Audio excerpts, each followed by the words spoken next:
آپ کا دوسرا سوال، تو 3 طلاق کا کہہ رہے تھے کہ میڈیا کافی 3 طلاق اچھال رہی ہے، اور اس کا کیا جواب ہے؟ افسوس کی بات ہے کہ معاشرے میں، مسلمان کے معاشرے میں 3 قسم کی طلاق ہے. مسلمان کے معاشرے میں، سوسائٹی میں، ایک طلاق بدعت، طلاق طلاق طلاق ایک ساتھ میں کو ہو جاتی ہے. ایک طلاق حسن، جو طلاق دو، 1 ماہ رکو حیض کے لیے، پھر طلاق دو، پھر رکو، پھر تیسرا طلاق دو. اور تیسرا طلاق کے احسن، جو بالکل صحیح طریقہ ہے، جو قرآن شریف کے ہے، طلاق دو اور 3 ماہ رکو. قرآن کی آیت ہے سورہ بقرہ میں، سورہ نمبر 2 آیت نمبر 228 میں لکھا ہوا ہے کہ جب بھی آپ طلاق دیں گے تو 3 ماہ یا 3 حیض کی عدت ہے. تو طلاق پورے مکمل ہونے کے لیے 3 حیض یا 3 ماہ، 3 menstrual سائیکل اور 3 monthly courses مسٹ ہے، کمپلسری ہے. افسوس کی بات ہے کہ یہ جو اختلاف امت میں ہے اس کی ایک وجہ ہے. ایک صحیح حدیث ہے ابن عباس رضی اللہ عنہ، وہ فرماتے ہیں کہ محمد صلی اللہ علیہ وسلم کے دور میں 3 طلاق ایک ہی مانی جاتی تھی. حضرت ابو بکر کے دور میں 3 طلاق ایک ہی مانی جاتی تھی. حضرت عمر کے پہلے 2 سال کے دور میں 3 طلاق ایک ہی مانی جاتی تھی. لیکن اس کے بعد حضرت عمر رضی اللہ عنہ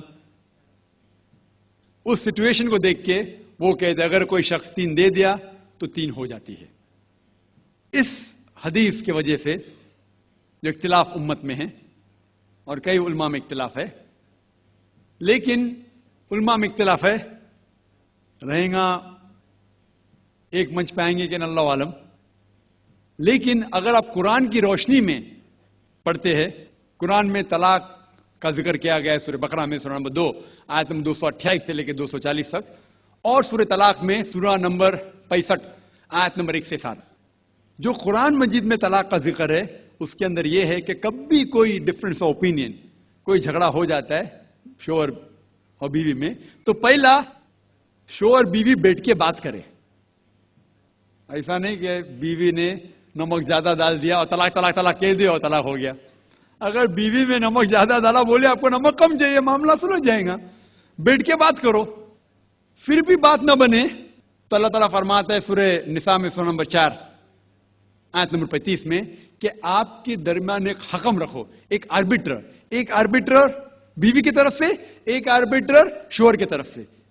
مطلب آربیٹر، حکم کہتے ہیں آربیٹر کو، حکم رکھو بیوی کی طرف سے اور شوہر کی طرف سے، اور معاملہ کو سلجھا لو. پھر بھی اگر بات نہیں مانے تو آپ پھر طلاق دے سکتے ہیں. تو طلاق دیتے ہیں تو کئی اس کے کرائٹیریاز ہے کہ حیض کے وقت طلاق مت دو، جب آپ غصے میں طلاق مت دو، شراب کی حالت میں طلاق مت دو. اس کے بعد جب طلاق دیا جاتا ہے تو 3 ماہ رکنا چاہیے. طلاق کے احسن ہے، جو بالکل صحیح طریقہ ہے. طلاق دو اور 3 ماہ رکو، اور 3 ماہ کے اندر اگر آپ رجوع کرنا چاہتے ہیں اپنے بیوی سے تو رجوع ہو سکتے، الحمدللہ. اگر 3 ماہ تک آپ سمجھتے نہیں مجھے میرے بیوی سے الگ ہونا ہی چاہیے، تو 3 ماہ کے بعد، عدت گزرنے کے بعد، آپ دونوں میاں بیوی نہیں رہتے، آپ الگ ہو جاتے. لیکن اس کے بعد اکثر مسلمان بھی نہیں جانتے یہ قرآن کی آیت کیا ہے. قرآن شریف میں لکھا ہوا ہے سورہ بقرہ میں سورہ نمبر 2 آیت نمبر 232 میں کہ اگر وہ شخص اپنی پرانی بیوی سے پھر سے شادی کرنا چاہتا ہے تو مت روکیے. تو اگر طلاق ہو چکا ہے صحیح طریقے سے، طلاق کے احسن کے طریقے سے، اور 3 ماہ ہو گئے، عدت گزر گئی، 6 مہینے بعد اگر لگا بھائی جو میں نے کیا غلط کیا، میں پھر سے شادی کرنا چاہتا ہوں، تو وہ آدمی اپنی پرانی بیوی سے پھر سے نکاح کر سکتا ہے. لیکن نیا نکاح نیا مہر، نیا نکاح نیا مہر، جو کئی مسلمان نہیں جانتے. افسوس کی بات ہے کہ ہم مسلمان قرآن کو ترجمے کے ساتھ پڑھے ہی نہیں، صحیح حدیث کو ترجمے کے ساتھ پڑھے ہی نہیں. اگر ہم قرآن شریف کو صحیح طریقے سے پڑھیں گے اور صحیح حدیث پہ عمل کریں گے تو یہ جو غلط فہمیاں ہیں دور ہوئیں گی. اور پھر سے اگر شادی ہوئی، پھر سے آپ ساتھ میں رہ سکتے، پھر سے پرابلم ہوا تو پھر طلاق دو، پھر 3 ماہ رکو، پھر سے الگ ہو جاؤ، پھر سے آپ چاہتے پھر سے شادی کر سکتے.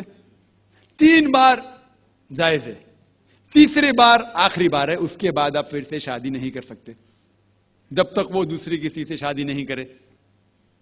لیکن میں نے اپنی زندگی میں ایک بھی شخص میرے زندگی میں نہیں آیا جو طلاق کے حسن کیا، صحیح طریقے سے طلاق دیا، علیحدہ ہو گئے، پھر نکاح ہو گیا، پھر علیحدہ ہو گئے، پھر نکاح ہوا، پھر علیحدہ ہوا۔ میں نے کوئی بھی شخص میرے زندگی میں پورے دنیا میں ایسا شخص کے بارے میں سنا ہی نہیں جو صحیح طریقے سے کیا اور بچھڑ گیا، پھر سے شادی کی، پھر سے بچھڑ گیا، پھر سے نکاح کے، پھر بچھڑ گیا، پھر شادی کرنا چاہتا ہے۔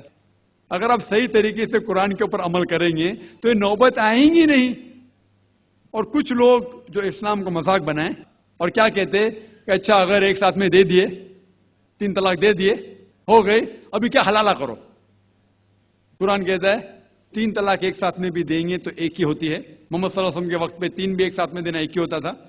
حضرت ابو بکر کے ٹائم میں بھی 3 طلاق ایک ہی ہوتا تھا۔ حضرت عمر کے دور میں لوگ جو کہتے 3 طلاق 3 ہوتی ہے، کئی علماء کہتے ہیں کہ ان نے یہ اپنے فتوے پہ رجوع کیے اور انہیں افسوس تھا کہ یہ فتویٰ انہیں دیے، اور کئی لوگ کہتے نہیں ان کا فتویٰ صحیح تھا۔ اس میں امت کا اختلاف ہے، لیکن اگر قرآن کی روشنی میں دیکھیں گے تو 3 طلاق ایک ساتھ میں بھی دیں گے تو ایک ہی ہوتی ہے۔ حضرت عمر کے دور میں رضی اللہ عنہ انہوں نے کہا تھا کہ ہم اسے کہہ نہیں سکتے کیا وہ غلط ہے، لیکن علماء یہ کہتے ہیں، مثال کے طور پر ابن تیمیہ، شیخ ابن تیمیہ، وہ کہتے ہیں کہ یہ حضرت عمر میں اللہ بھی پلیز رضی اللہ عنہ، وہ محمد صلی اللہ علیہ وسلم نے جو کہا اس کے اوپر نہیں ہے، اسی لیے ہمیں بات ماننا چاہیے قرآن اور اللہ کے رسول کی۔ اس کے اندر حضرت عمر میں اللہ بھی پلیز رضی اللہ عنہ انہوں نے رجوع کیا، اسی لیے وہ کہتے کہ 3 طلاق بھی ہوئیں گی تو ایک ہی ہوتی ہے، 3 نہیں ہوتی۔ اس میں امت کا اختلاف اسی لیے ہے کہ ہم نے قرآن پڑھے ہی نہیں۔ ہم اگر قرآن پڑھیں گے صحیح طریقے سے اور جانے، کئی لوگ یہ سمجھتے ہیں کہ طلاق کے لیے 3 بار بولنا ضروری ہے، اگر 3 بار نہیں کہیں گے طلاق ہوتی ہی نہیں۔ وہ ان کی نادانی ہے، وہ ان کی جہالت ہے۔ تو ہمیں کیا کرنا چاہیے؟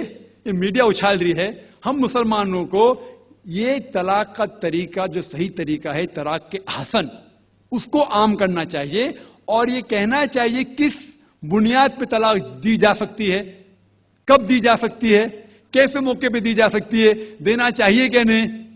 تو یہ سب اگر ہم مسلمان عام کریں گے تو انشاءاللہ یہ اختلاف جو امت میں ہے وہ نہیں رہیں گا، اور میڈیا اسے اچھال رہی ہے۔